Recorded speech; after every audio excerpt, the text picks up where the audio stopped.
سب سے تکلیف کی بات تو یہ ہے کہ ہم بحیثیت قوم کے اتنی اخلاقی پستی کا شکار ہو چکے ہیں کہ ہمیں کوئی حادثہ ہی نہیں لگتا. ابھی تو پرانے زخم تازہ ہیں.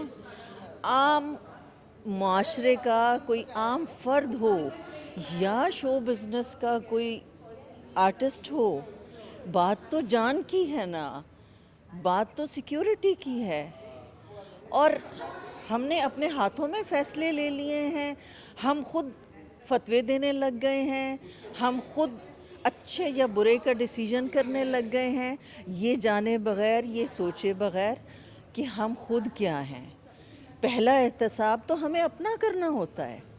کوئی آ کے شوٹنگ پہ صبح سے شام تک ہمارے ساتھ گزارے، اسے پتہ چلے کہ یہ کتنی محنت کا کام ہے. ساری دنیا یہ سمجھنا شروع ہو جائے گی کہ یہ تو کوئی تفریح چل رہی ہے اور یہ تو جو ہے وہ کوئی غلط کام ہو رہا ہے. تو آپ اپنے طور پہ تو چاہے جو مرضی سوچ لیں. اس سوسائٹی کو جاگنا ہوگا، پڑھے لکھے طبقے کو جاگنا ہوگا. ہم سب کو اپنی آواز بلند کرنی ہوگی.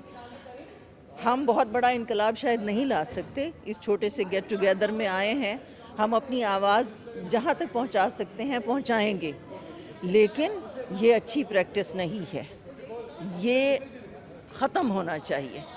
اس بات کا سد باب ہونا چاہیے. ہمیں ایز اے نیشن اس بات کا احساس کرنا ہوگا کہ ہمیں دوسرے انسان کی اور دوسرے انسان کے پروفیشن کی رسپیکٹ کرنی ہے، ان کی جانوں کی.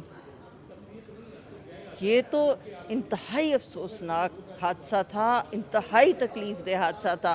اور یقین مانیں ابھی تو زینب کا حادثہ نہیں بھولا، ابھی PIA کا کریش نہیں بھولا. ہماری سوسائٹی میں ہر طرف ایسے ہزاروں حادثے بکھرے ہوئے ہیں. ابھی ہم ان سے باہر نہیں نکل آئے کہ ہم ہی پہ حملے ہونے شروع ہو گئے. بہت اسٹرانگلی کنڈیم کرتی ہوں میں، اور میں اپنے لوگوں سے اپیل کرتی ہوں کہ خدا کے لیے دوسروں پہ فتویٰ لگانے سے پہلے اپنا احتساب کریں. خود وکیل اور خود جج نہ